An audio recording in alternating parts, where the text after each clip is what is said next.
This is the Shiftheads podcast with Shane Hewitt and friends. Welcome to the Shiftheads podcast. I'm Shane Hewitt. Steve Stebbing is back again for What the Hell Should We Watch this week, this weekend, and all of the things. Steve, I've been enjoying a little television again lately. It's been nice, got to tell you. There we go. And that's what it's all about. And I won't take credit for it, but I will take influence credit slightly. I think so. I think so. Whatever you did to get NCIS Hawaii, to get LL Cool J to move from Los Angeles to Hawaii, that was good work. Yeah, you know, it just takes a little maneuvering through karma and through the universe, and you just kind of massage it into place. It's good. I like it. I mean, I always liked NCIS LA. I thought it was a great cast. I don't find the NCIS Hawaii that great, but it's fun to watch because it's palm trees, beaches, and if you've ever been there, you'll recognize a lot of places. Like it's like Magnum PI. It's just a great show to watch just because it's so beautiful.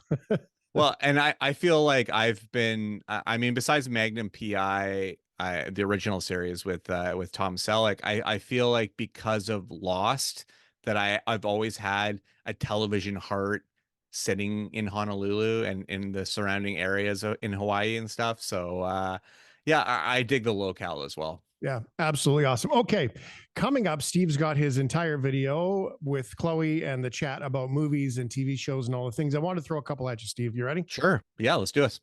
I wanted to talk about Freelance, John Cena. Okay. Yeah. The movie. I mean, he's John Cena, the clown, as always. Yeah. The endearing clown. But it's actually a fun, cute. I was like, oh, fine, I'll watch it. And then I watched it. I was like, this is a pretty good show. This is a pretty good movie. I like Alison Brie a lot, who is the co-star of the film. And she was in Glow and Community and many other great movies. So generally, like, I like Cena because he seems to be absolutely fearless when it comes to any movie that he's doing now. And especially his appearance of the Oscars was absolutely fearless too. To a naked core, fearless. And it is actually something that I do talk about this week on this week's episode, because he does have a new film that I'm talking about. But Freelance, and there was another one, Hidden Strike, that he did with Jackie Chan recently. He's doing these movies that are like almost coming out of nowhere. Like, I had no idea that these movies were even coming, and all of a sudden they just land, and I was like, okay, another John Cena action movie. I'm in. But I think when he goes outside the genre, or if it's action adjacent, that's kind of his wheelhouse as well, and he kind of excels there. Yeah, and it's just delightfully playful, silly, goofy. Like, when I say he's a clown, I mean it as a compliment. Oh, for sure. For sure. Okay, we talked about Masters of the Air a couple of weeks ago. Yes, we did. Yeah. I finally got caught up on a couple of episodes that I missed, which is worth noting that I couldn't wait for it to started. And then I went about 3 weeks without watching it. That's how eager I was to continue. It was a show about aviation, then becomes really not about aviation. And then all of a sudden it's like just a war show. And then, by the way, here comes the Tuskegee Airmen, and it's about aviation again. It's really lost. And now they're at D-Day, and I'm like, okay, where do you go next? They're really lost, I think, in this writing. I have to say episode 5 has been my favorite episode of the entire run so far.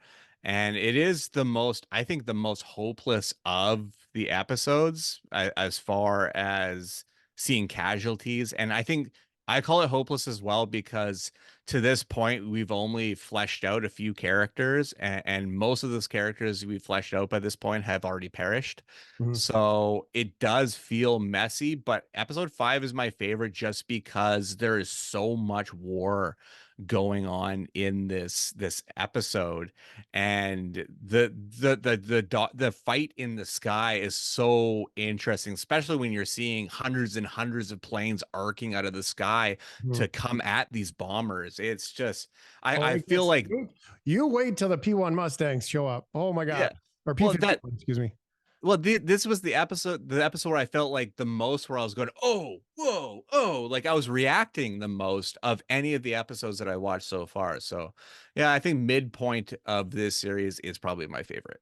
In history, when the P-51 Mustang showed up, they could fly fighter planes with the bombers to protect them all the way to Germany back. That's when they started going to Berlin. That's when the Tuskegees showed up. And some really cool stuff happening there, but I'm still watching it going, how does he fall in love with a spy? And then all of a sudden they just don't see each other again because he gets time to go home to New York. Like, yeah, it doesn't make sense to me. But worth watching. Kung Fu Panda, lots of ads for that out right now. And that's coming up in your video highlights. Yes. We're giving it away. Yeah, Jack Black is adorable as always. And he does a cover song at the end of this movie that I was not expecting, but now I want him to cover this artist's entire album. Amazing. Just do it. All right, you got Chloe back with you again this week? I do have Chloe, and she has some maybe controversial things saying about Megamind. And we have a little tete-a-tete about M. Night Shyamalan, and where we lie with his last 4 films, and we have differing opinions on that one, so it's a lot of fun. All right, father-son duo coming up for you now. Are you ready? Father-daughter. What did I just say? Father-son. Father-daughter duo. She identifies as a daughter. Yeah. Chloe was the first clue. All right, here we go. You ready to roll it now that I Let's do this. Let's get it going.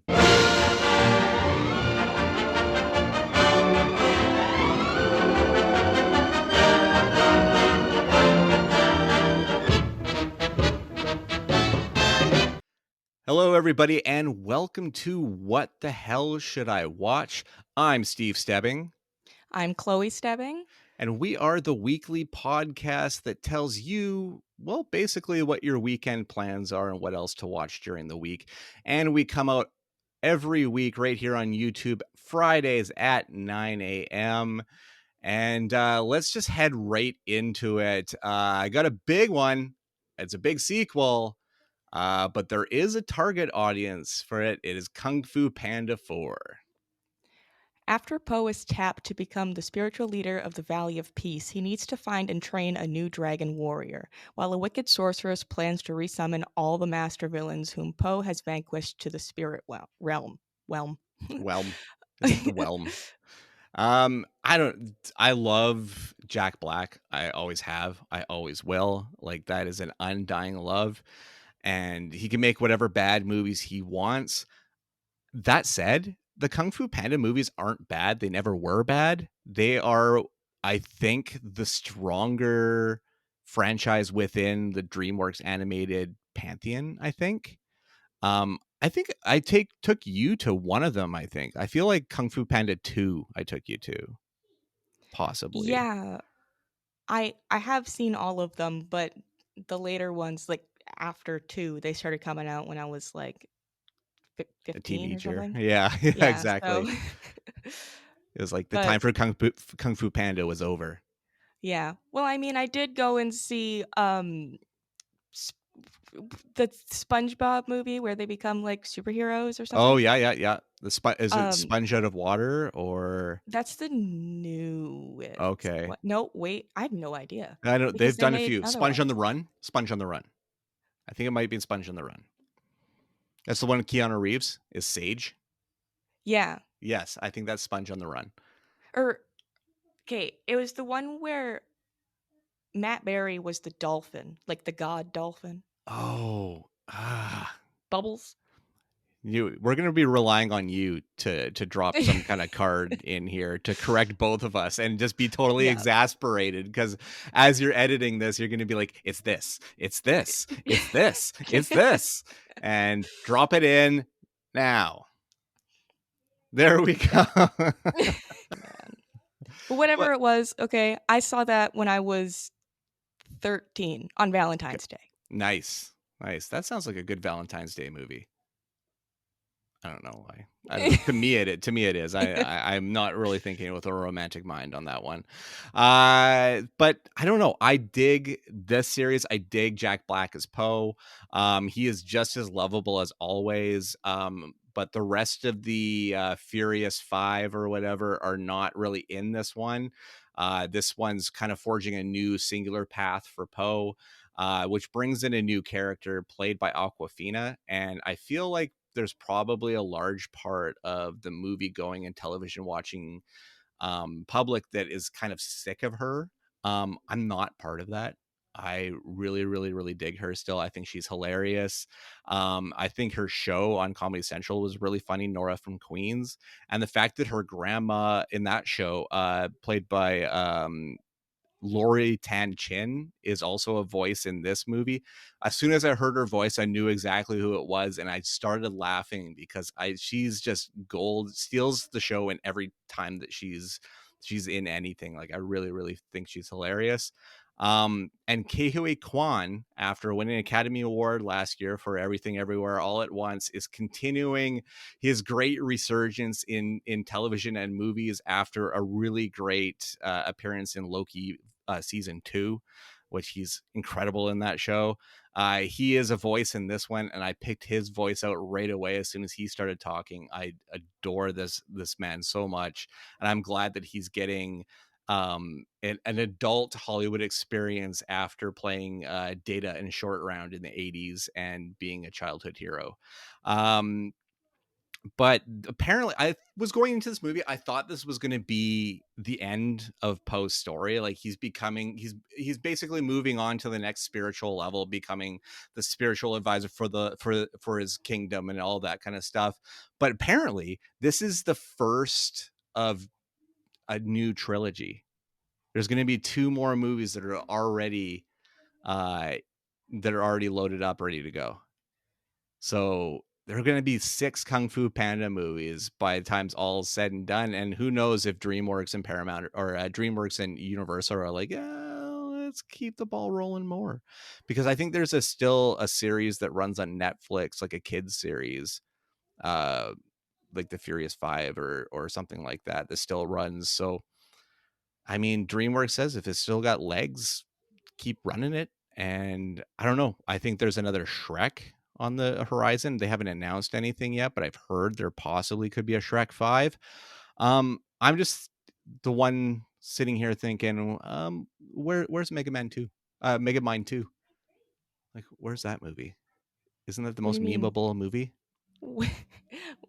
It's not a matter of where, it's why. Why? You didn't like Megamind? I've not seen it. Okay. I didn't want to spend the money on it. But oh my god, I don't want to give that movie my money, okay? Like, I don't even know what they were on. I don't understand how that can happen. Like, it feels like Incredibles 2 came out and they were like, I got to get on that, and then just shit out a movie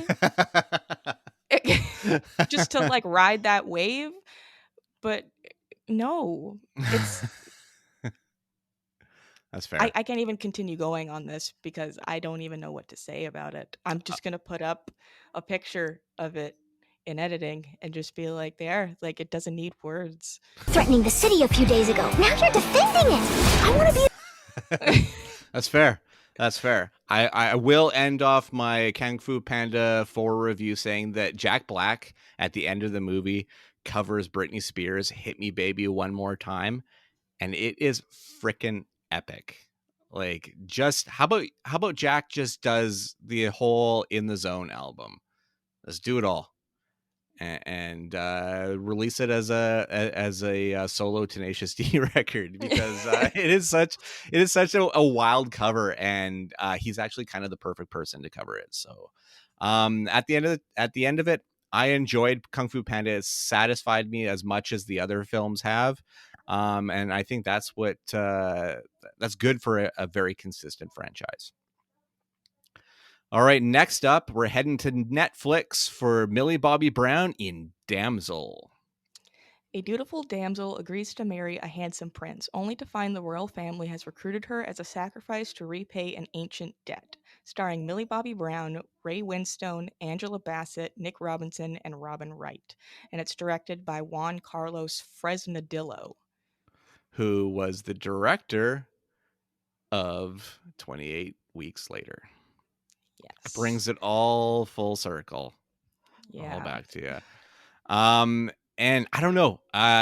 Millie has this thing about names, I feel like, because her character in Stranger Things is 11 or L, and then she's in that Enola Holmes 2 movies for Netflix, and now in this one she's Princess Elodie. She really likes the E names. Like, I don't know if this is a significant thing, but it just feels like every time she's on screen, it's like she's gonna be Esther in another movie. She'll be, I don't know, Evelyn in some other movie. Like, we're gonna knock all these names down apparently. But yeah, it's I thought it was like an entertaining film, but it's super dumb at its core, and it has so many things in the movie that almost stop the movie dead in its track, where you're like, well, that was incredibly stupid, and probably too, like, I would say probably about 15 minutes of the worst ending scenes to a movie I think I've ever seen. It was just horrendous, the choices, and it felt like it was post-production choices and maybe reshoot choices, because the CG was really bad in it, in this last part, and it just felt like maybe shoehorning a sequel was what they were trying to do. I just don't know where the sequel's coming from. um I I don't know. I had real, like, it just kind of took a nosedive. It was doing like I felt like it was doing like a solid like 3 out of 5, and then it just kind of like in that last little bit, it just kind of shaved it off, shaved a little of those star points off, and I was just like, what are you doing?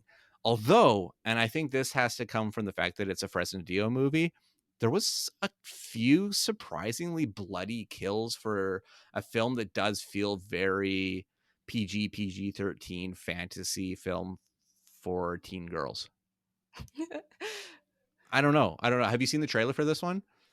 Yeah, and I almost watched it. I was really close because it looks cool. Like, It does. the trailer looked super cool, but I just had a feeling that this movie was going to hurt me. And you've cemented that. Yeah. So, and as much as I love the Stranger Things series, Millie Bobby Brown is not my favorite. Um, young stardom and all that, Mm-hmm. and It's yeah, it's tough. just It's yeah, tough. And I mean, for Millie's sake, she was, I mean, and this is sad, she was sexualized early she too, was. and it definitely has an effect. It clearly has Yeah. an effect, and I think it's definitely messed her up a bit. There's some, I don't know, just the way she presents herself in interviews and stuff. She's definitely guarding herself because she has a knowledge that there are predators out there, Yeah. and yeah, that's so unfortunate. And it happens to a lot of, like, it probably happened to all those kids. It probably happened to Finn Wolfhard. It happened to Gaten Matarazzo. Like, it's happened to all of them. And but being a girl and a woman in the industry, it is exponentially harder. I can Yeah. only assume. So Yeah. yeah, but I don't know. She's under Netflix's wing big time, because it seems like all of her major I think, yeah, at this point, all of her major projects are all Netflix. Yeah. I would say still give it a chance, because there is some great action sequences, and I know you like Fresnadillo, the darkness in Fresnadillo's vision sometimes, and he Yeah. does exhibit some of that. And the dragon looks pretty freaking cool. And the dragon's voiced by Shora Agadashlu, who has got like a really great like kind of like an accent and everything in her delivery. I thought it was interesting. So again, dumb but entertaining. All right, let's move on to Prime Video's Ricky Stanicki. When three childhood best friends pull a prank that goes wrong, they invent the imaginary Ricky Stenicki to get them out of trouble. 20 years later, they still use the non existent Ricky as a handy alibi for their immature behavior. Starring Zac Efron, John Cena, Andrew Santino, Jermaine Fowler, and William H. Macy. Directed by Peter Farrelly. Yeah, Peter Farrelly, him and Bobby Farrelly, in the 90s, did films like Dumb and Dumber, Me, Myself, and Irene. There's Something About Mary. Shallow Hal was in the 2000s. Like they Love did, Shallow Hal. yeah, they did a crap load of really great comedies. Then they split up kind of to make films on their own kind of in the 2010s era.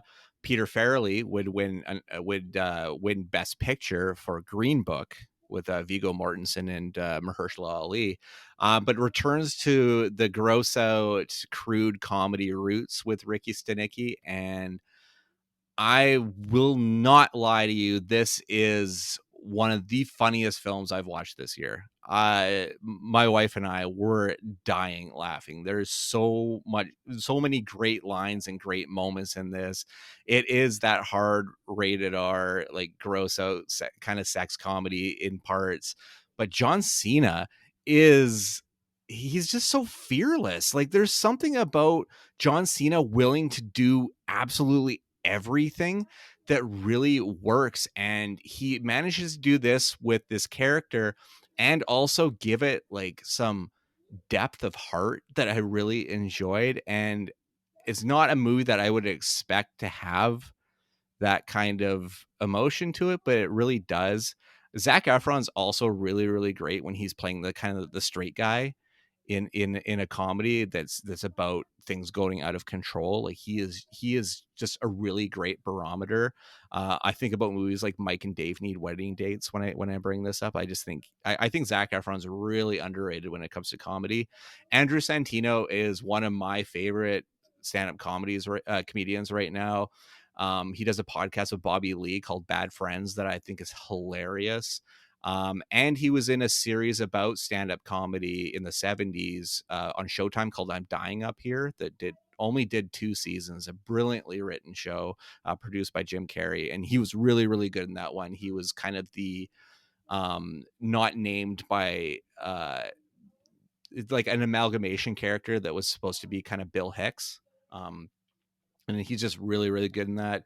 And William H. Macy needs to get his flowers when it comes to comedy, because that guy is a scene stealer and he does it with such incredible subtlety that like he's one of the greatest of all time. And he is one of those supporting actors who, when you see his name pop up on screen, you're like, yes, like you're happy about it. And Ricky Stenicki, for how crude and rude and all over the place it is, it's a recommendation. I really had fun with it, and I think I even gave it a 4 out of 5, which is crazy for a comedy like this. But I was in hook, line, and sinker. You're gonna have to accept the John Cena takeover at some point.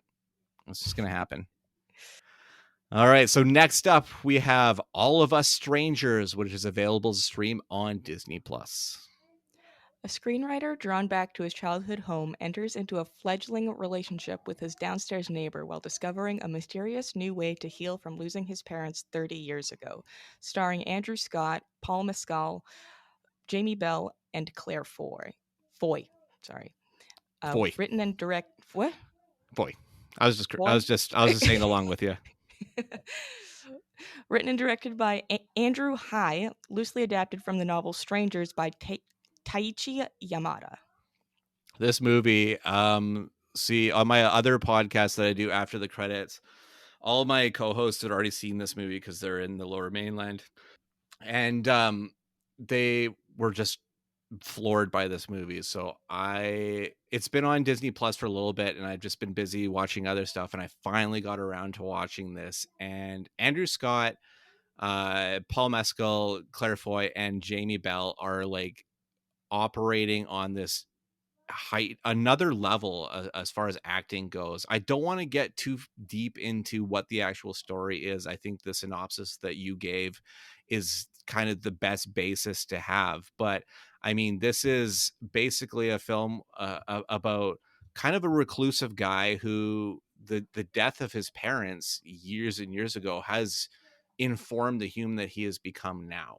And now he is a gay man living as a recluse, and not allowing any type of life in whatsoever, until happenstance has it that Paul Mescal's character knocks on his door and this starts a relationship that brings him out of his shell.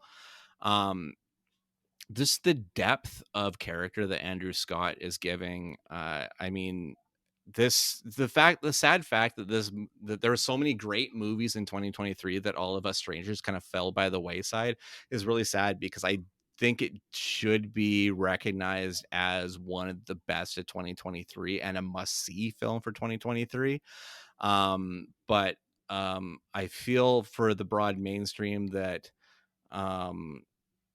it's not going to be pushed to like, it's already done, come and gone in its theatrical run, and now it's on streaming.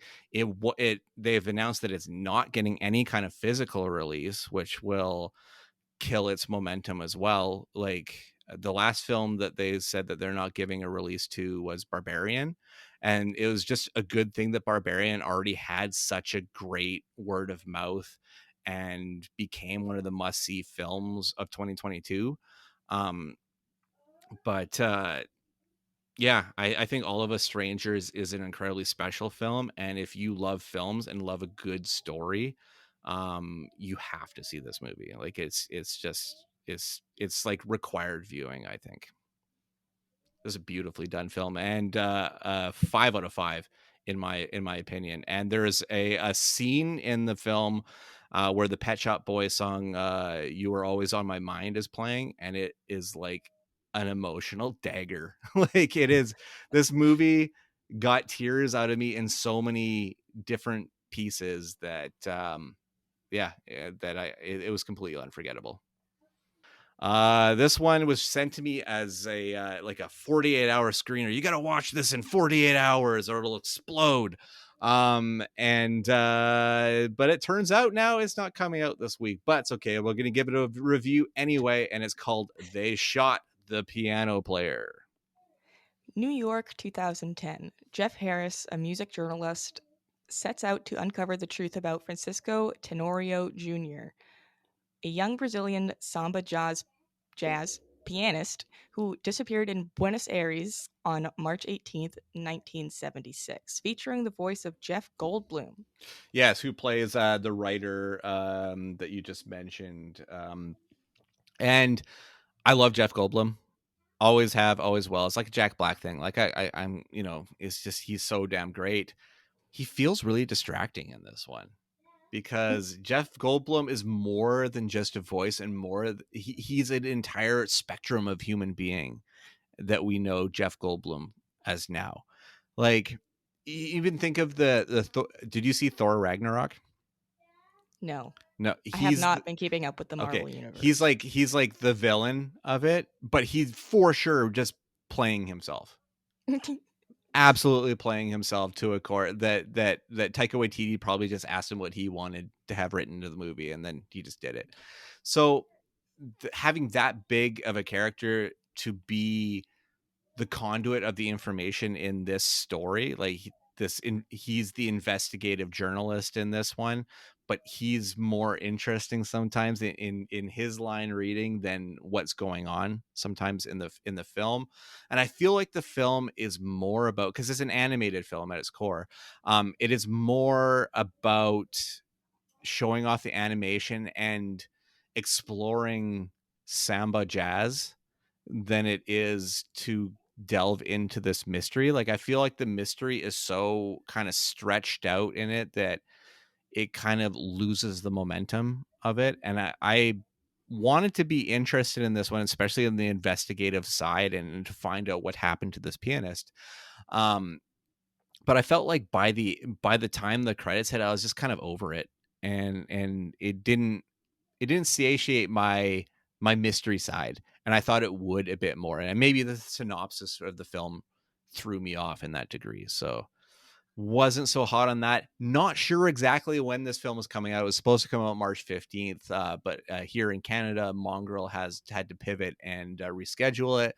So I will make sure to bring to the show when They Shot the Piano Player will be playing in theaters. Next up, let's hit the television trail for a little bit. It's HBO's new show with Kate Winslet, The Regime. Kate Winslet stars in this limited series as the chancellor of an unnamed Central European nation that is unraveling behind the palace walls. Also starring Matthias, Schoenaerts. Schoenaerts, Andrea Riseborough, Yep. Martha Plimpton, and Hugh Grant, created by Will Tracy. Yes, and Will Tracy was the writer of The Menu, which is a really great movie that I think I told you to put on your list. Watch that movie. It's so good. Yeah. It's on Disney Plus. But Kate Winslet and HBO always means money. Mildred Pierce was a really, really great biopic miniseries. Mayor from Easttown did an award sweep in so many different awards shows. And now The Regime, which feels like slightly satirical, almost like a more dramatic Antonio Annucci, who did like Veep and The Thick of It. But Schoenaerts is he's been a favorite in anything I've seen him in. I've always dug his performances. So he's really great in this one. I really interested to see his character open up a lot more. Andrea Riseborough is incredible in everything she does as well. Hugh Grant, I love the dude. So the more that he does, and especially the more that he does HBO, I'm totally on board. And Kate Winslet is a goddess, and she has been since 1995's Heavenly Creatures. Like she's always been amazing. This movie feels a lot funnier at its core than I think it people would believe by the trailers. So go into it with an open mind. I think it is just a limited series, probably 6 to 8 episodes. So I'm digging it so far, and I think there's 2 or 3 episodes out now. So that one's available because it's HBO. That one would be available in Canada on Crave. And moving on to a Peacock transplant to Netflix, because we don't get Peacock in Canada, but we get Netflix. But now we get Girls 5 Eva. A one-hit wonder band from the 90s gets a second shot at fame when a young rapper samples their song, starring Sarah Bareilles. Sarah Bareilles. Bareilles. I'm not doing good with the names today. Busy Phillips, Paula Pell, and Renee Elise Goldsberry, created by Meredith Scardino. And Meredith Scardino wrote 7 episodes of Unbreakable Kimmy Schmidt, which is a ridiculously hilarious show with Ellie Kemper. And Girls 5 Eva plays into that ridiculous style, that 30 Rock style, that inane, heightened absurdity, and does it really well. And it's got my girl Busy Phillips in it, playing to her strengths in comedy, which is the blonde ditz. Like she does it really, really well. Like we're harkening back to White Chicks, like that kind of blonde ditz, or her character on Cougar Town, like that kind of character. We're going back to that. I also love Paula Pell's character in this one because she is the older version of the butchier girl in the group, the more likely to be a lesbian girl of the group. So she does become a lesbian, right? But the funny thing is Paula Pell is almost 60 and the rest of the cast is around 40. So they just like aged her up, this character up big time, and it was just like, yeah, she's the same age. And I think that's really funny. And them, after the burnout and the fallout of fame, coming back to it years later because a rapper sampled their song is a funny like re-immersion back into that music scene that I think is really funny. And it also kind of reminds me of there was this VH1 show that came out probably a few years before you were born, in 2000, called End Together. and it was like filmed in Vancouver, I believe. And it was basically about a boy band. And it was just like ridiculous and stupid. And so those two kind of correlate to me right now. So End Together and Girls 5 Eva. If you liked End Together on, I can't even say ours anymore. If you liked that on VH1 and Much Music Went Unplayed, you'd probably dig this series. And there were 2 seasons on Peacock, and now this week there will be a 3rd season debuting on Netflix, so you can watch all 3 seasons now, as of right now, Friday on Netflix. And that's all and it's produced by Tina Fey, so I like Tina Fey. I like Tina Fey. Basically most of what she touches I'm pretty into. So another TV thing, I don't really have much to say about it. Looney Tunes Collector's Choice Volume 3 is now out on Blu-ray.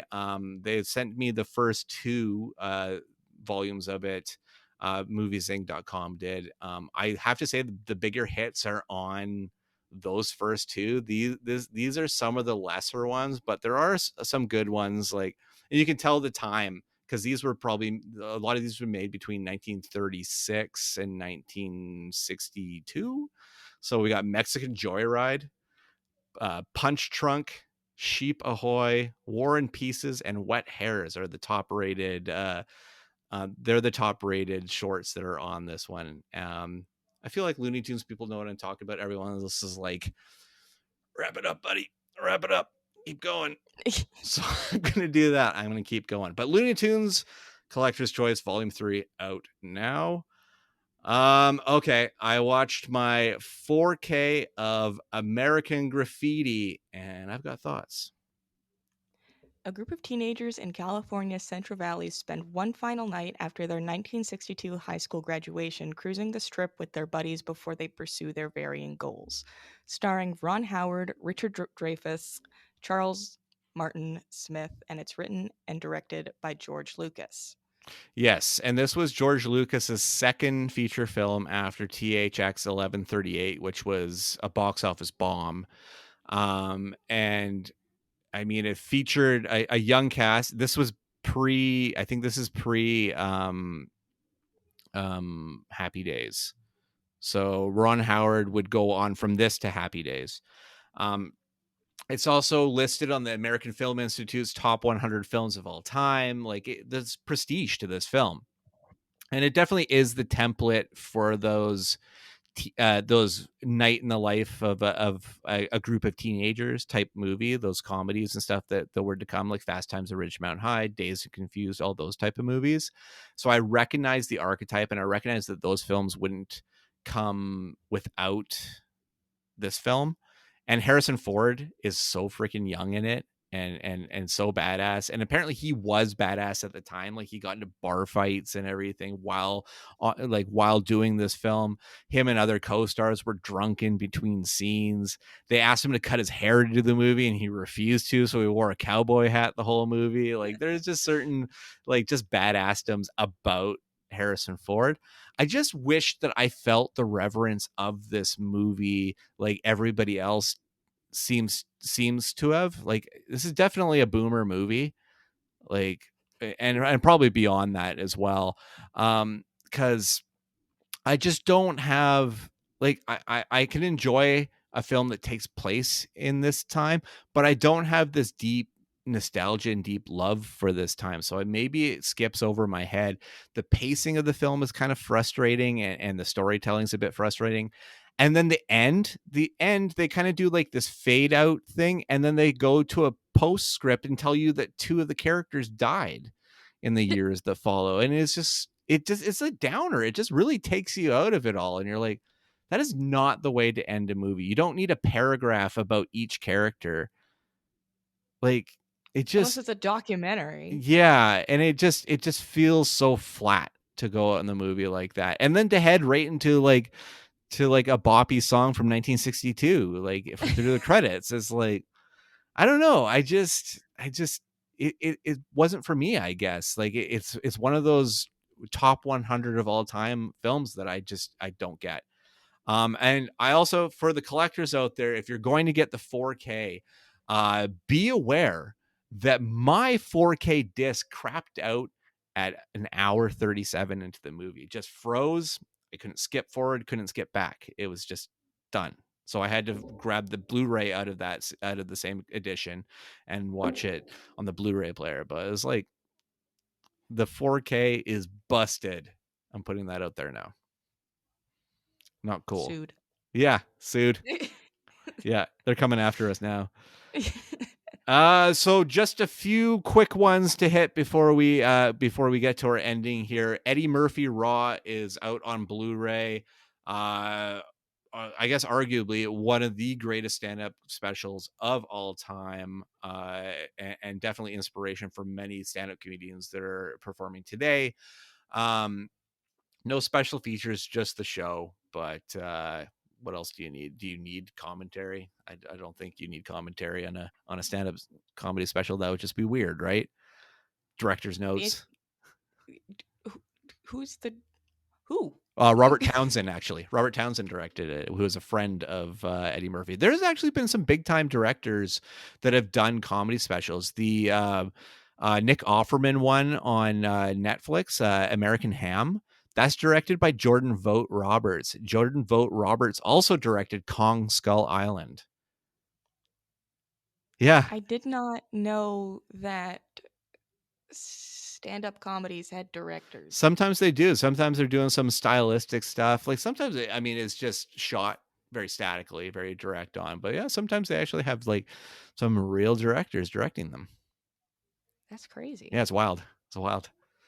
Next up is Wonka 4K is now, it's been available for a bit, but Warner Brothers shipped it out to me and it's gorgeous. I never thought I would enjoy this movie, but I did. I gave it a 4.5. Oh, sorry, 4 out of 5 on Letterboxd, which is big for me in musicals. Like, me in musicals, we don't mix. It doesn't work out. But I reviewed the film itself on the December 22nd episode of What the Hell Should I Watch? So go find that one. You'll find my review. It does have a few special features on it: Unwrapping Wonka, Paul King's Vision, the whimsical music of Wonka, Welcome to Wonka Land, Hats Off to Wonka, and Wonka's Chocolatier. So that is available probably freaking everywhere, like Walmart, everywhere, because Wonka was a big one. It's a big Warner release, so you probably can find that pretty broadly. Also Silent Night, starring Joel Kinnaman. This is John Woo's new film, his first North American film in over 20 years. I reviewed it on the December 7th episode of What the Hell Should I Watch? I gave it a 2 out of 5 on Letterboxd. You might want to watch that one to see why I gave it a 2 out of 5, but it does have a special feature on it called Actions Speak Louder Than Words, so you can check that one out. Again, it's a Lionsgate release, so you probably can find that one in most stores. And finally, Eileen is out on Blu-ray. I thought it was a pretty solid movie. It's the William Oldroyd's new film. He's the one that did Lady Macbeth with Florence Pugh, the first film I ever saw Florence Pugh in. But I gave Eileen a 3.5 out of 5. Probably it's kind of a solid mystery. And I reviewed that on the January 12th episode. And that is it this week from What the Hell Should I Watch? Next week, I will be giving my review on Imaginary, the first of 2 Imaginary Friend movies that we're getting in 2024. This one is the Blumhouse scary one. Is it going to be scary? Doubtful. I don't know. Have you seen the trailer for this one at all? No. Have you seen the poster? It's just like a teddy bear. I didn't know that a movie called, because wasn't there another one that was like a kids movie? Yeah, with that's like called a big If. purple guy. If. If. Which is an acronym for Imaginary Friend. Yeah, that one's directed by John Krasinski, and it's got like Ryan Reynolds in it, and it looks good. It looks really good because I adore John Krasinski. I like that he's taking a break from the Quiet Place stuff right now. I don't. No, Day One Get looks back on it. Day One looks sweet though. Yeah. Have you seen the I'm really trailer excited. for it? It looks really, really, really good. And it's got Lupita Nyong'o in it. And I adore her. But yeah, no, If looks really good. Imaginary does not. But I'm trying to maybe if I don't know, if I keep the bar like here, then maybe I'll enjoy it.